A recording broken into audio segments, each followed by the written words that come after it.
Hello, hello, hello, everyone around the world. Good human beings, and ones that desire to be good human beings. Welcome to Turning Obstacles into Success. And I'm here with a gentleman, Tim Marshall, who is become a good friend, a client, strategic partner, and that's how good humans operate. It's about meeting and connecting and finding out how each other can help each other and what we call a win-win.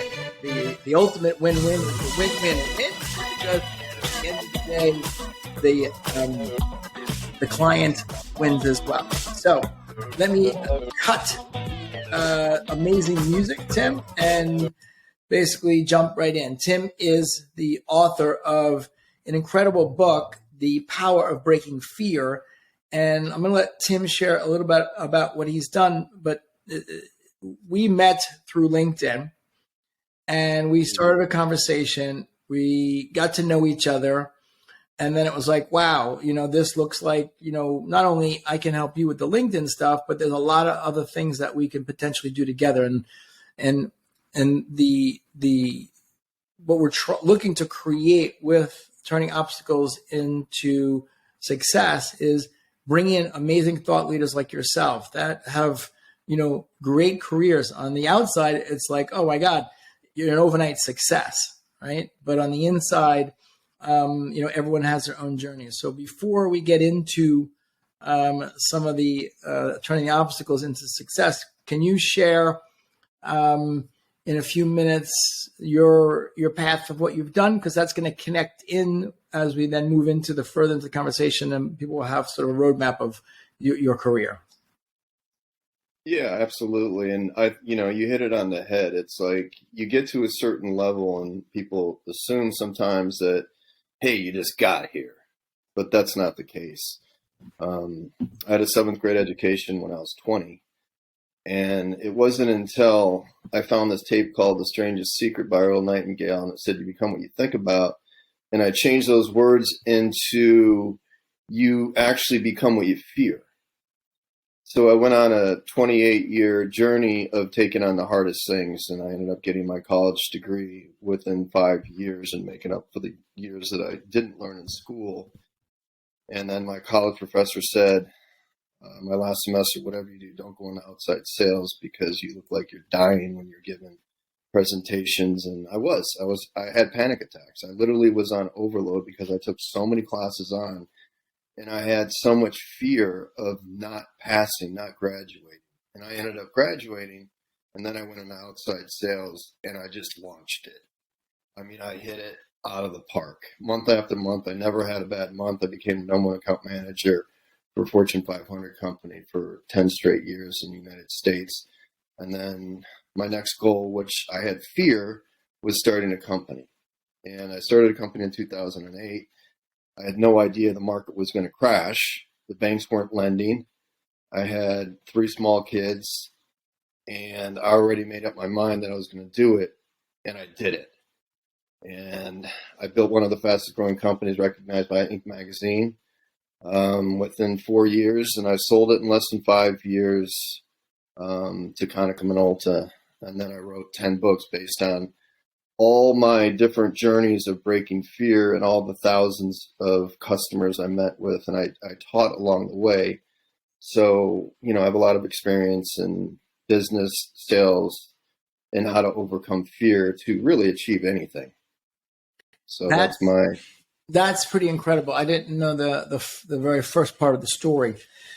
So in terms, just give us a few of the names that you work with, some of the companies, so people get an idea of, Yeah, I mean, my first company I worked for was Toshiba, #1 account manager in the country. And how I ended up leveraging my skill set was I started to train people. I started to actually work with my customers. I began to speak at their company functions, and that's one name. And then I sold my company to Konica Minolta, and actually the CEO at the time, his name is Rick Taylor, great guy. We had a great relationship, and I ended up staying on for another 4 years, and then I became a writer. So, I've worked with Citrix. I've worked with, Jacksonville Jaguars. Johnson I've worked, Johnson, right? yeah, I've worked with Johnson and Johnson and the Right. Dolphins. I've worked with a lot of companies. Awesome. A So ton. so we never share that kind of information. And a lot of times we feel uncomfortable sharing it. It's not to be braggadocious, but it is, one of the most important things for anyone listening to what we're sharing is to understand one, well, who are these two guys? One, two, should I listen to them? Right? Because there's a lot of people that share information that's not, proven information, right? Because the world is filled with more and more information. So one, I always like to figure out, okay, should I be listening to this person? Like have they done what I need to do? That's usually a good benchmark. It doesn't have to be world class, but have they accomplished what I want to accomplish? Because then they have a pathway that I can learn from. And then the final part is, and this is where I'm going to come in. Can we dig down deep to learn a few lessons so people can see for themselves a few things that you did that may apply in their lives that they can actually then apply the application information. So the third part of the puzzle. So with that being said, what would you consider to be in your college years one of the big obstacles that came up for you? It doesn't have to be with business, but something that happened during that period of time that was like, oh shit. I had to study probably 10 times longer than the average person, whatever that means, because I have a little bit of ADD. So I'm not like a textbook type of guy where it just automatically sinks in. However, I did excel in mathematics, but that was my biggest struggle. It was literally I put a goldfish on my desk, and it was me and my goldfish literally studying about 15 hours a day. And plus I work too. So it was like, that was my life. And so, yeah. So now, okay, now let's think about that because that's, you shared it. So then everyone that's listening, if you're in college, then you don't have to do this imaginary exercise, but I'm putting myself back into my college and I did study. I had a tough time, but nowhere near like that. So I'm saying, okay, if I just was doing what Tim was doing, then there was a enormous burden of what you're missing out on. Mm-hmm. Right? Because everyone else is studying some and partying like rock stars and doing what you're supposed to be doing in college. And here you are with the goldfish doing what you need to do. But how did you play out the difference in that personally? It was kind of depressing because, I was such a late bloomer that my friends went off to college and I didn't. And it wasn't until I decided to enroll in the community colleges when they said your aptitude level is at a 7th grade level. You're going to have to make up all those classes. So that was the hardest part, is that I missed out on college life completely. But is that a bad thing? No, because I did it. And that's the main thing. I sacrificed my time, and whatever that energy was, I gave up on the outside to build myself up on the inside, and I achieved it. Okay. And then the little thoughts in your head, if you can remember, like how do you do that? Like you're sitting there and it's like, I'm studying. Oh, my friends are doing this. Like what kept you in focus down that path? Because that's a time where, you're not very mature. We make a lot of bad decisions in our 20s, but how did you keep reframing so you were able to stay so focused and committed? Well, I had so much self-doubt as a teenager and so much fear that I got sick and tired of being sick and tired. And there was nothing that was going to penetrate my goal. It was just the straight line. It's either I achieve this or I die. That's it. I mean, just to be transparent, and that's how I take life on in business. And that's what you have to do to overcome fear, right? You have to have that mindset. So, I dodged a bullet, when I was younger, and I took it head on. That's amazing. Yeah, that's amazing. One of this guy, John Asseroff, was my business coach for a few years, and then I helped build the company he has now, which is called NeuroGym. He's a great guy, and he had a rough childhood. I think I mentioned this quite often, this story, because the phrase that it came out of it, someone gave him an opportunity, and they gave him an opportunity, and that mentor basically asked him, "Are you, interested in succeeding or committed?" And the story is, well, what's the difference? Interested is you'll do what it takes to be successful, and committed is you'll do whatever it takes. Yes. It's subtle, but from an entrepreneurial standpoint, if you're interested, you're never gonna, as an entrepreneur, you're never gonna make it. No, because there's so many obstacles that come up, and you need to be committed. Like you just said, you just said something that was like, I'm going to either do it or die. I mean, that's the extreme of doing whatever it takes, but that's what it took. Right. Mm-hmm. And I took the same philosophy when I went in sales and started a company or writing books, whatever. None of this stuff was easy. Everything everything I've done was always the hardest thing I've ever done. But then the benefit is I taught it to other people so I would save them time. That's the goal. That's the lifetime goal. It's just, what can I do where somebody doesn't have to go through the same pain that I went through?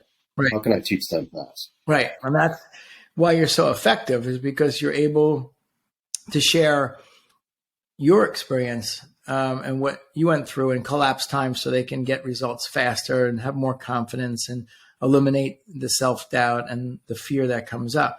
Now, when you were in your next phase, which is business, was there some kind of bombshell thing or something that went terribly wrong that was one of these setbacks again that happened? No. I will tell you this, as far as like sales or entrepreneurship or whatever it is. I had the mindset that I would absolutely light it up every single day and month after month. I never had a bad month over 28 years, Even my first month in business, we were extremely profitable. Does that make me great? No. It just means that I literally went through the school of hard knocks to learn all the different things so I would succeed, because you don't have to fail. Was there challenging times when I went out into the, public world? Yeah, a lot of challenging times, because it was just like you said in the beginning, who's the expert and who's the noise? And when you get around that crowd, and this is why we get along, this is why I like you a lot, is that, we both deliver on what we're going to say, right? And the world of the public speaking and nothing against them or the consultants or whoever those experts are. I listen to it because I've traveled and doing speaking events, and I'm like, that's not true. That's not true. And then they're digging in everybody's pocket. So that was kind of not a failure for me. I was disappointed because I thought that business world was different. So then I had to kind of step away from it, and now I'm going back into it on my terms. I don't do business like that. Right. And that's, we both have had so many experiences with, what are, I guess, the things that speakers unconsciously do is they teach what they need to learn. So and it's funny because, it's, you were just sharing that once you started to, get into the sales and the business, and then where the acceleration came in through when you started to teach others. So there's definitely something to do that. But if you're hands-on in an operation, helping others, teaching others, and you're all growing together, then that's amazing. But if you're standing on a stage and you haven't figured it out and you're telling people that really just need one nugget or two or three to, turn their lives around, but you haven't figured it out, that's where I think there's a big difference in that disconnect. Yeah, I mean, significantly. Like, for example, building a company, you have to come up with benchmarks. You have to teach, delegate, and inspect. You have to understand a little bit what an EBITDA is, net profit, gross profit, so many different things. How do you scale a company? How do you scale your customers? How do you scale yourself? How do you brand yourself? I mean, you can go on and on and on and on, right?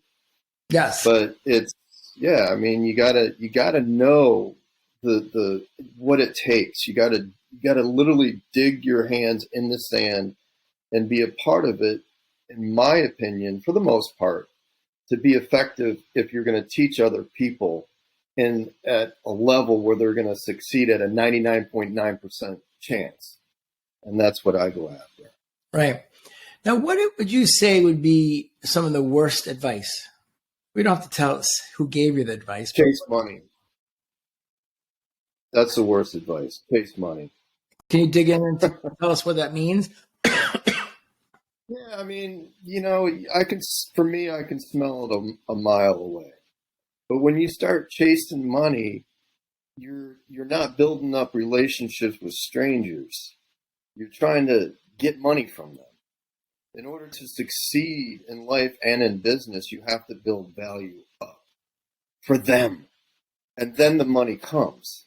Like, I didn't sit there with a calculator in sales for all those years, or even when I had my company, or even selling books or any of that. So I'm like, whoa, I need to make this. I mean, of course, running a company, you got to look at your numbers, right?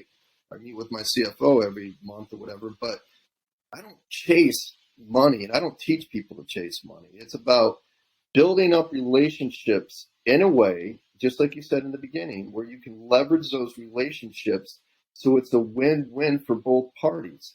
And sometimes the more you give, the more you get back, or you just give and expect nothing back.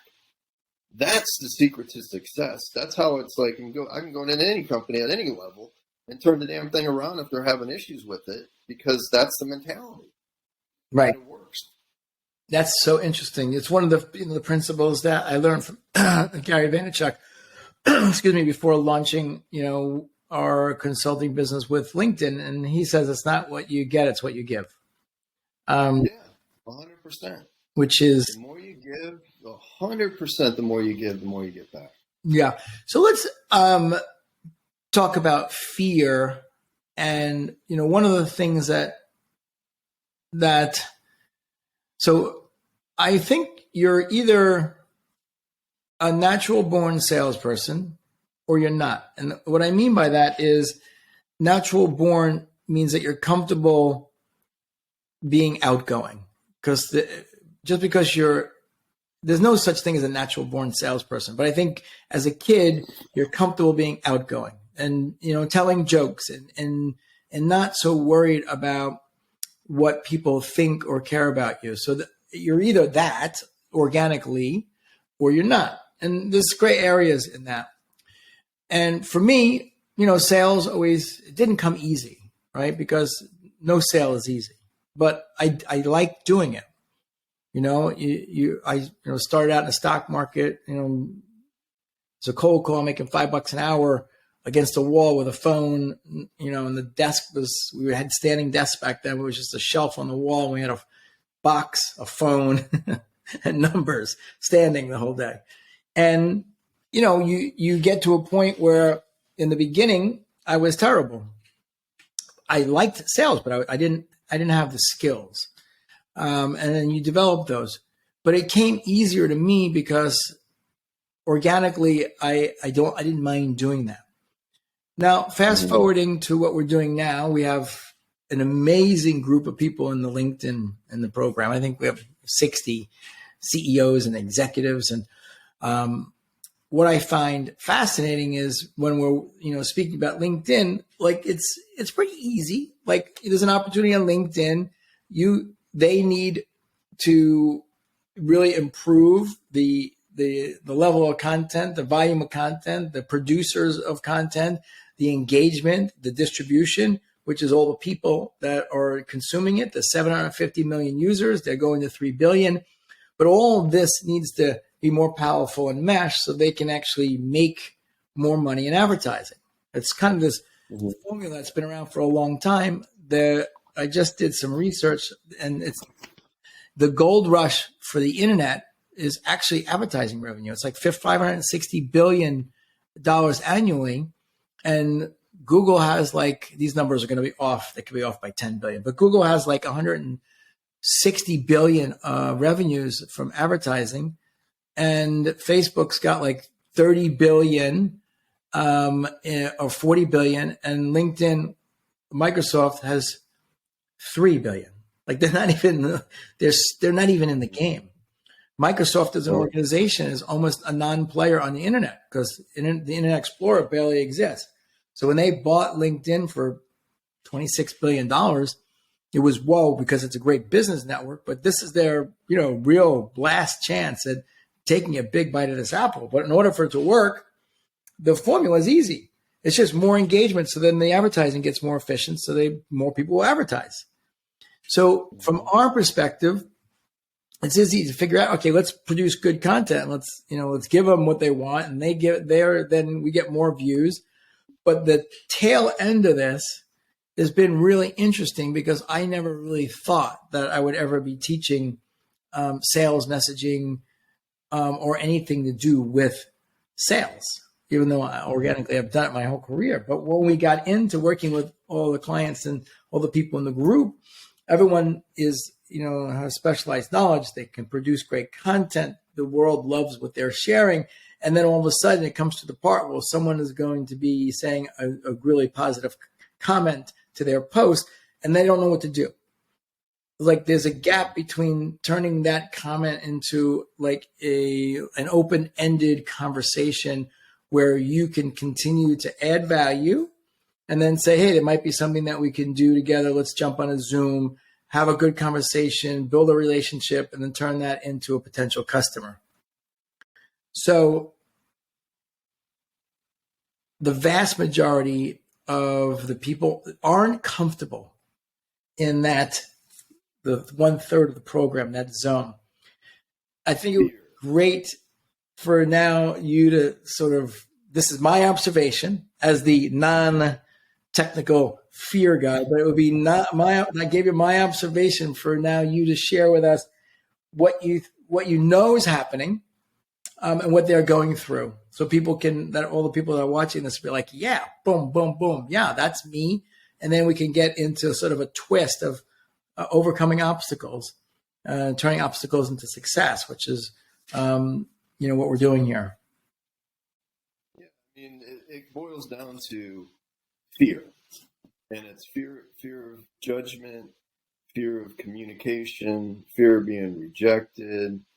We can go down to, posting videos, fear of being on the camera. All kinds of different things. But meanwhile, we're in a trend that's not going to change. And the, knock, knock, who's there days are coming to not an end, but they're definitely changing. And when you're trying to get a hold of decision makers, it's not so much about picking up the phone anymore, because good luck with that one. And then you got the email blast where everybody's getting blasted all the time, right? Right. So then you got LinkedIn. Now all of a sudden you can do your due diligence. You can find out where somebody's from. But people hold back because they're afraid of the same thing most people are afraid of. It's rejection. So those that are hitting it head on and that are fearless about connecting, which is a practice, it's not just like, okay, well, this person doesn't have any fear with it. No, you have to have fear in order to break through the fear. And once you start engaging more and more and more, then it becomes the new norm for you and it becomes more comfortable. So there's a huge opportunity for those that are seeking to build new relationships on this type of platform.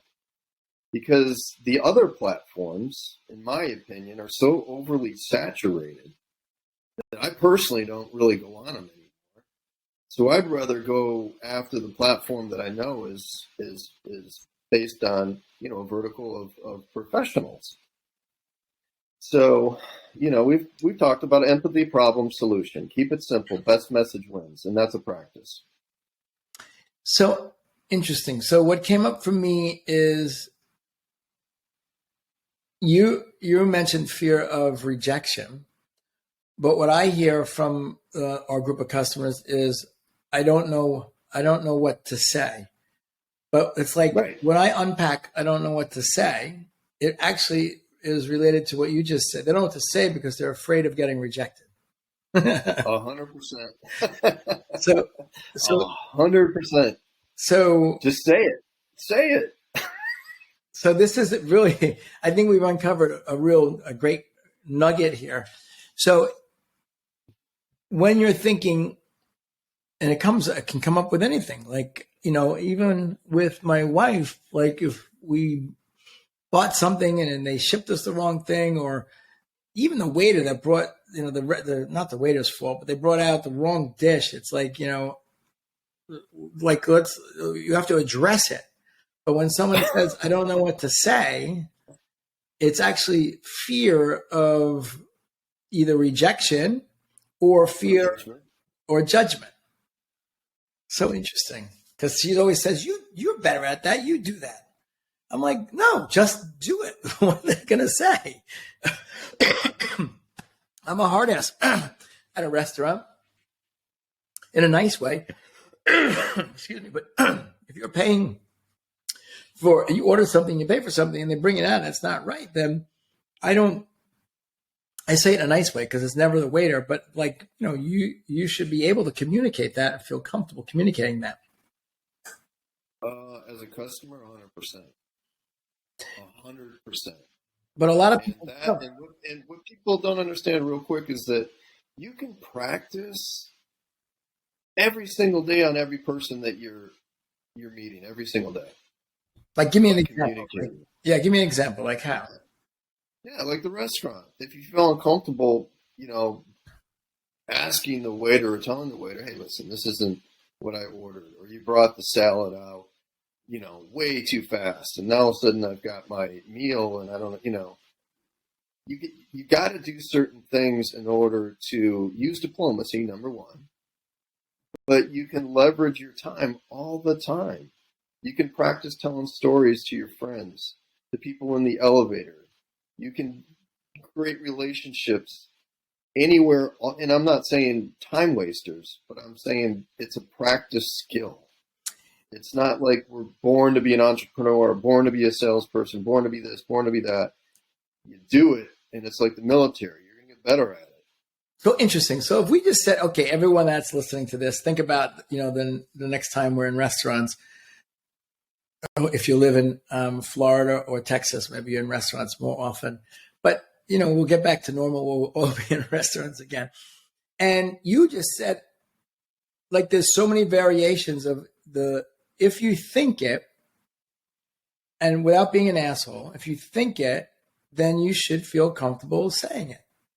Like we said, the salad's perfect, but it came out too fast. It came out too slow, so now it's jammed up.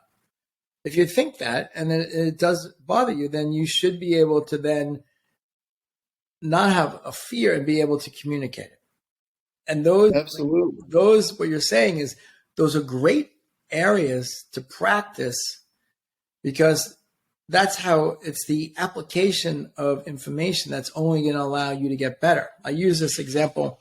I was on someone else's podcast earlier, and I think we lost him for a second, but I was on someone else's podcast earlier, and we were talking about information, and then the application of information, and then we were talking about the next level, which is experiential learning of the information. So the example I gave was if you want to learn how to play golf.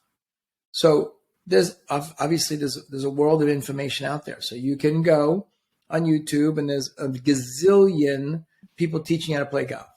That's the information. So you can take that information, but just by getting the information, you will not, I can guarantee this, if you haven't golfed, by watching golf videos, you will not be a good golfer. That I play golf. My family plays golf. That I can guarantee. So no one needs more information. So then you would say, okay, what is the application of the information? So then you would say, okay, I watched the videos on YouTube. Then I went down to the golf range. I bought a bucket of balls. I put my camera, my phone next to there. I watched them, and then I applied that information, and I started practicing. So you would have a shot at getting better. That's the application information. So I think what we're talking about here is that even though you might feel uncomfortable with sales or starting that conversation, you're back. I'm just giving an example of the application information. So I said you can learn, you can watch videos on how to play golf. And if you never played golf before, by watching videos, you'll never get better at golf. In fact, you'll suck. That's the information. Then if you get the video and you put it on your phone and you go to the golf range and you buy buckets of balls, the application of the information, and you practice and practice and practice, you can get better at golf. It's the application of the information. And then the next level up, if you want to shortcut your success, is basically putting yourself in a situation where you have a coach or someone where you can have experiential learning. Leveraging someone else is success, to have you have the information, application information, but putting you in scenarios and situations where it's experiential learning. And that would be like a golf coach. They've already coached 1,000 people like you. Then they would be able to look at what you're doing, and as you're doing it, give you that the experiential learning to accelerate that. So I was tying that back to what you were saying. We have so many opportunities. The restaurant opportunity is beautiful. If you think it, what I want everyone to take home from what we're talking about today, if you think it, then it's an opportunity potentially for you to say it and break that fear. First, I think you should, if you think it and you feel uncomfortable saying it, you should probably figure out, okay, where's the fear? Being judged, judgment, that's a big one, right? Fear of failure, right? Like, what happens if I say it and they just smack me on the head? That would be, I think it's great.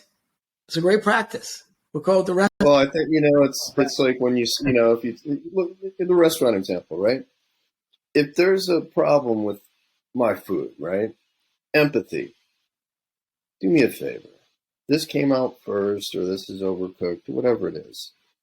If you could do me a favor, right? There's empathy. Then the problem is the food came out wrong. And then they have the solution. So everything's good. So it's really based on how you say it, right? Best message. And to your point with golf too, practicing a bad golf swing is not going to get you any better. It might a tiny bit, but you practice a good golf swing. So for example, massive action to me is everything. I don't care where you're at in life or what age, whatever it is, salespeople, whatever it is. Massive action allows somebody to trial and error certain things, and then between, which I call speed and activity of self-doubt, when you do it over and over and over again, you're going to get better at it. Can you say that again? And if you have speed that can help you with your skill set, boom. Yeah, do that speed activity. What's that equation? Yeah, so you have your activity, right? And then the speed of when you do it. And what's between those two things is self-doubt. And that's where most people get caught up in. I mean, we're talking generation after generation after generation. I mean, I can reverse the 80-20 principle like that, just by that formula.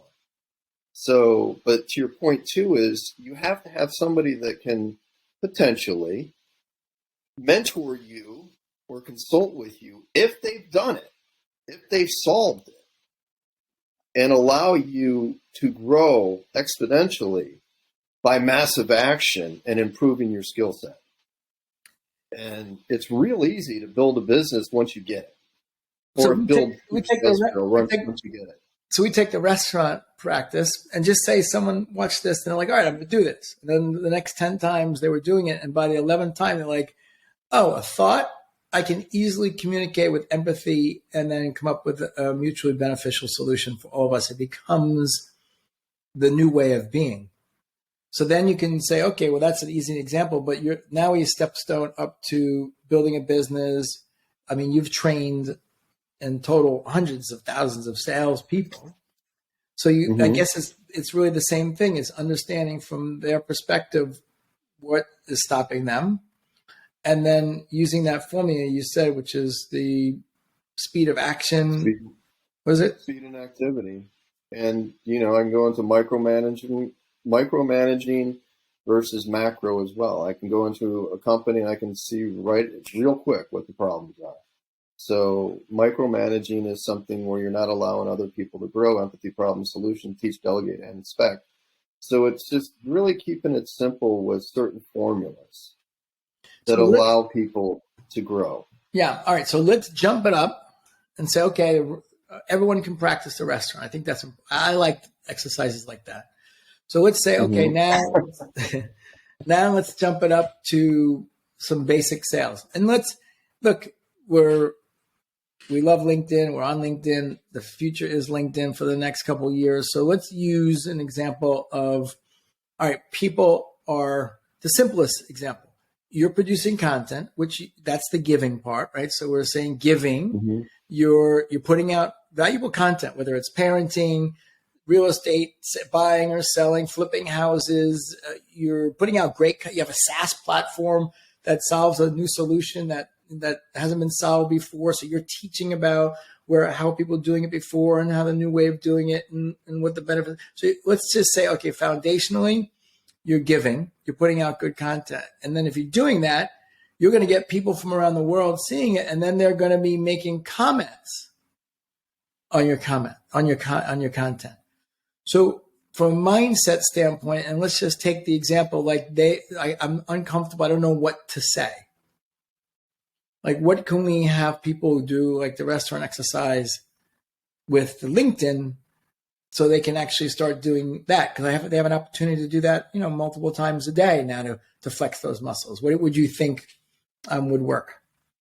If they see something they like, make a comment and like it. And if they see something else they like, make a comment and like it. And you'll start to see a vertical trail or a niche that you're starting to follow, which in return, that person is going to start noticing you. Hence, you're starting to build a relationship with a stranger. Perfect. So let me differentiate. So we break it down. There's two powerful things we're talking about. There's one is inbound, right? So you're putting out content and people are commenting on your content. And then, okay, what do you say to them to continue that thread? And then I think you shared, which is there's already great content out there and you're a subject matter expert. Find someone that's an ideal potential customer on their content, put a great comment in and do that 2, 3, or 4 times. And all of a sudden that person who you have a desire to connect with starts to see, wow, this person 4 times said something smart. This probably is someone I want to inspect. So they go to the LinkedIn profile and they look and they say, yeah, someone, it's a mutually beneficial relationship. And that's how organically things can start, right? Well, it's based on supporting somebody else's thoughts or ideas. You're actually, when you start supporting somebody, that is giving value to that person or business or whatever it is, whoever you're seeking out. And you keep doing it. I mean, who doesn't like to be supported in some way, right? So that's the giving. Yeah. And then, yes. And I can talk about how to scale it based off of one contact, right? We've done it. You've done it. So it's what do you do with that contact? Because that contact knows another contact and knows another contact and knows another contact and knows another contact. Yeah, absolutely. So, yeah. And, I feel like people, going back to what you spoke about earlier, it's a new way. And I'll share something that I just got. It's not going to come out in an intelligent way because it was such a big idea that I heard yesterday.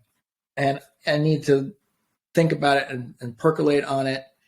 But it was Gary Vaynerchuk on his podcast interviewing Mark Zuckerberg.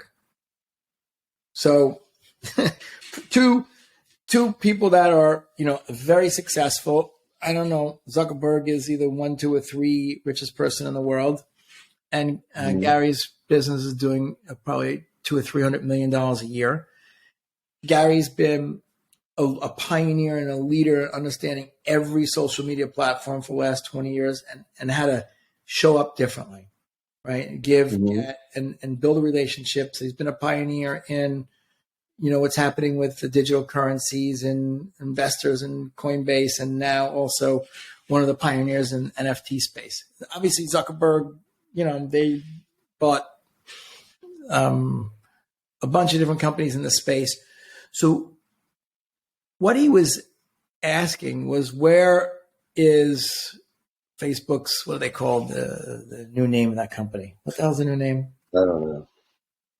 All right. I don't know. I don't remember. All right. I can't be that not knowing. Hold on. Facebook's new name.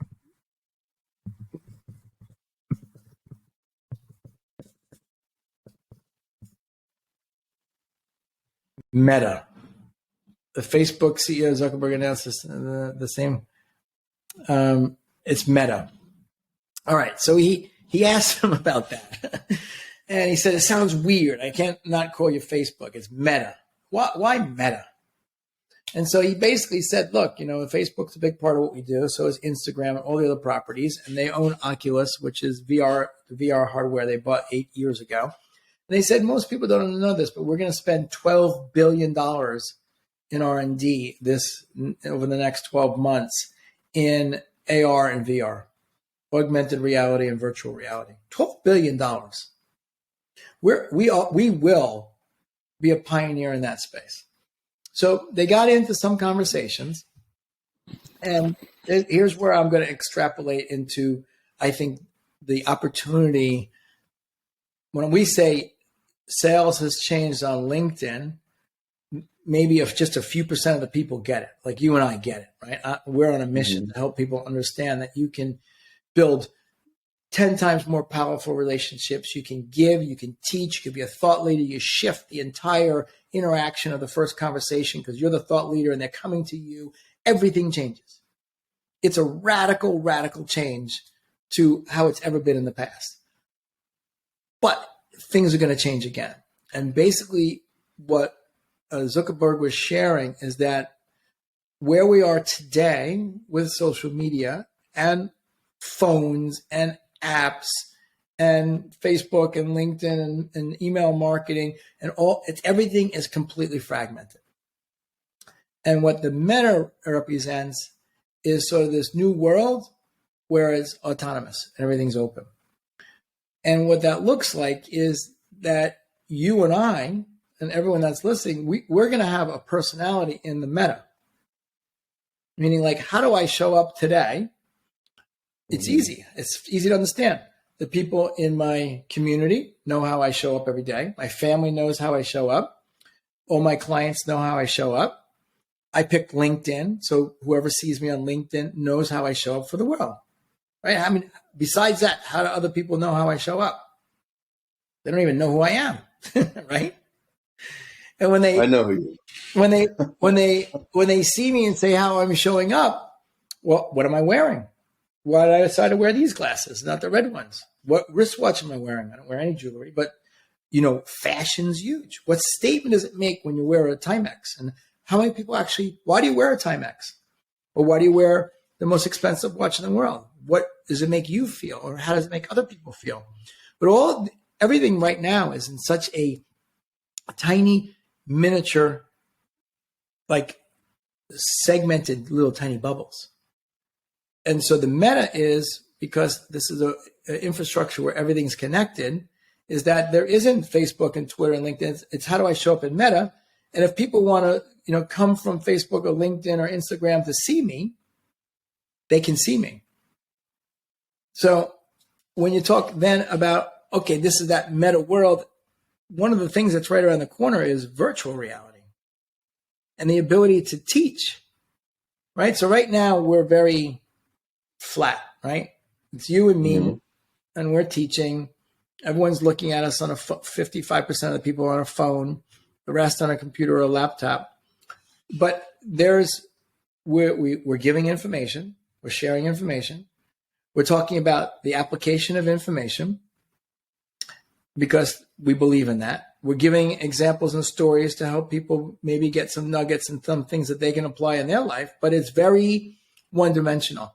What we did say is that if you had the experience of having a coach that's already done it, working with you directly, then you could accelerate all your growth. So virtuality gets you into a new framework where you can be sitting in front of 500 people like you would be in a college classroom, where it's not flat. They're seeing you, and you have the ability to see them and create that interaction as if you were live. It's like Total Recall. You ever see Total Recall? I think I've seen it. It was a long time ago. I got to see it again. They came up, you know what, believe it or not, they came up with that concept about 30 years ago. But yeah, it's similar. So, but yeah, I mean, it's like, not to change the subject a little bit, you go back to Gary Vee just real quick, because I just want to point something out. Gary Vee started the same way he's doing now, massive action, right? Absolutely massive action all the time. That's Gary Vee. So how do you succeed? Massive action.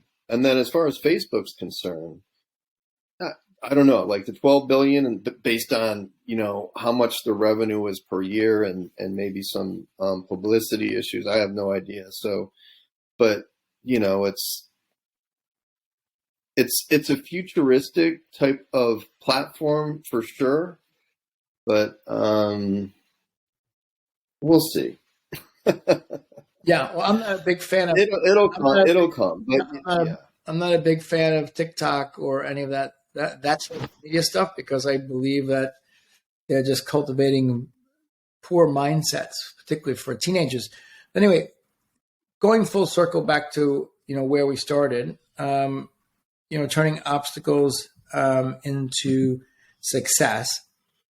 What would be personally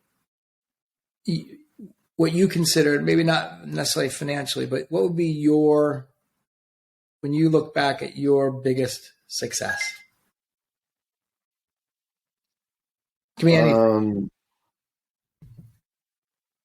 I think when I look back at my biggest success is when I came home from work. This is 6 months into selling, right after I graduated college, which was a miracle in itself.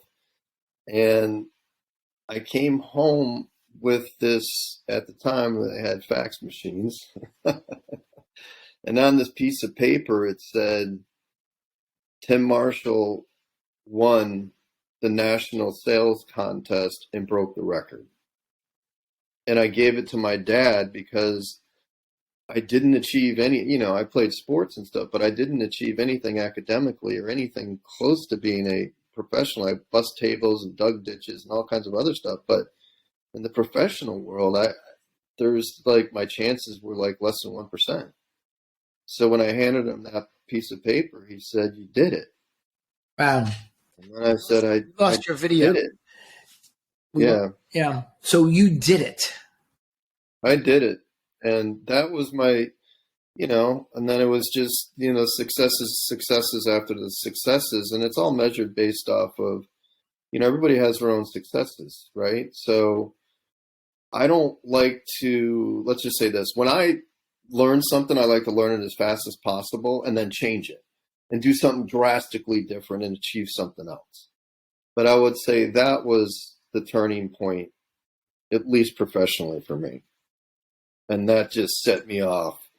I mean, just lighting up cannons every day.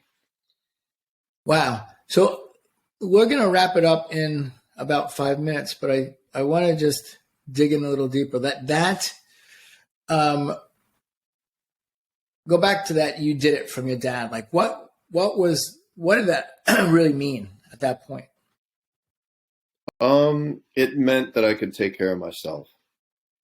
It meant that I had a purpose. It meant that I could achieve when I thought I was the dumbest guy on the planet. And it just, I busted my ass. I finished last. I mean, this is a big technology company I worked for when I first started. And I finished last in the class in the training in the country. I was least likely to succeed. And I smoked everyone. So it was, that was the best moment. All the other stuff, books and all that. I mean, it's the books, the Power Break and Fear is not just because I don't, what's weird, just real quick story, right? Yes. Yeah. So I don't like to read my own content. I don't like to read my content or look at my content afterwards. I just don't, I'm like done. Like the Power Break and Fear really has, and Be Yourself Style Anything has really done very well. But the Power Break and Fear has done very, very, very well where people really, really like the book, right? Well, I wrote it, but a year and a half ago, people were telling me, "Hey, Tim, you need to read your own book." And I'm like, what do you mean by that? You know what I mean? Like, what are you talking about? But my point is that I literally started to slip back into fear. Mm. And I read my own book and I was like, holy cow. It was almost like I wrote my book for myself and I was going to read it 6 years later or 5 years later. Wow. So that's super cool. There's powerful moments and we all have the opportunity to achieve whatever we want to achieve because as being in sales or being an entrepreneur or even in school or whatever, writing books, whatever, no one's going to say, hey, you achieved this, or maybe some people get the breaks. I've had to always create my own opportunities. I had breaks. I mean, I got to break through the wall. Yeah. That's the break. And stay focused. And there's no, I mean, once you get focused on something, there is no maybe. You go. Right. You take fast, massive action. You do course corrections. Trial and error. Well, that's amazing. Can you share where people can find you? Tim S. Marshall. Just Google that. Tim and there's Marshall. And the smart people out there told me, have you Googled your name lately? And I'm like, no. And I Googled Tim S. Marshall and I was like, holy cow. It's like 8,000 different things. But it's timsmarshall.com. I've got a bunch of books and I'm not trying to sell anything. So I'm just. Also LinkedIn, because, you're LinkedIn. teaching. Tim S. Marshall. Tim S. Marshall. And you're teaching, connect, add value. Add value. Create win-win-wins. Is there anything else that you want to just drop into the final parts of this conversation that you want to add or we discuss? Or I would say that if anybody's out there right now that feels like they're underperforming or they're against the wall or they're in a rock bottom situation, whatever it is, you're not alone. There's a lot of people out there that are feeling the same way. And there's a couple things that you can do. Number one is you can read every single morning for 30 minutes. Exercise as hard as you can, eat right, and then look for small victories and seek out by massive action with the small victories. And if there's setbacks, good. That means you need to overcome it. Write a list of what you have control over and what you don't have control over. And what you don't have control over, start crossing it off. And then make a list of the people that are around you. Are they healthy for you or are they not healthy for you? And cross them off if they're not. And surround yourself with people that are like-minded, that you want to be like. And follow people that you want to be like. Because you'll learn from them. And never give up. Those are so amazing words of wisdom. Tim, appreciate you very much, our friendship and business. Yeah. And we're going to create, the other thing I like about Gary Vaynerchuk is that he always talks about the long game. So, that perspective is great. I like taking massive action, course correct, but I also really love looking at things like we're going to be around for a long time. This is the most exciting time, in my opinion, to be in sales, to build something, to connect with people, to build a community, to associate with like-minded, loving, great, outrageous people. And it's easy to find and do. And so that to me, have fun. That to me is what makes this so exciting. And I want to thank you for taking the time and sharing that with everybody. Again, Tim S. Marshall, you can find him, timsmarshall.com. Go to LinkedIn, Tim S. Marshall. You can find me on LinkedIn, Mike Weiss on LinkedIn, Cloud Selling, Client Engagement Academy. Everyone, thank you. And we will be in touch soon. Thanks. Thank you.